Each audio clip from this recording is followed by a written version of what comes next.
ook docenten naar het WK willen. De Extra schrijft er vandaag over, want het blijkt een probleem, tenminste een uitdaging.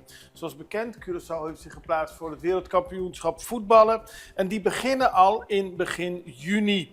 En dat is ook de periode dat er nog steeds gewoon school is en dat er ook examens en tentamens staan gepland.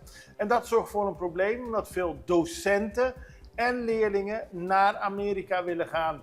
Er wordt nu over gekeken naar een oplossing. Een mogelijke oplossing zou het verkorten van het schooljaar kunnen zijn en dan het nieuwe schooljaar vroeger in laten voeren. Dat is een mogelijkheid, maar dat zorgt voor veel administratieve problemen. Tegelijkertijd zou het kunnen zijn dat scholen zeggen: docenten en leerlingen mogen niet naar het WK en moeten gewoon op school blijven en de examens doen, maar dat zal ook voor veel onrust zorgen. Dus er is een probleem met een mooie aanleiding, want de aanleiding is natuurlijk fantastisch. Dat heel veel mensen Curaçao willen toejuichen in Amerika tijdens de wedstrijden. Maar hoe dat precies georganiseerd moet worden, wat voor consequenties dat heeft voor het onderwijs, dat weten we nog niet. Maar de Extra meldt wel dat er over gediscussieerd wordt en dat de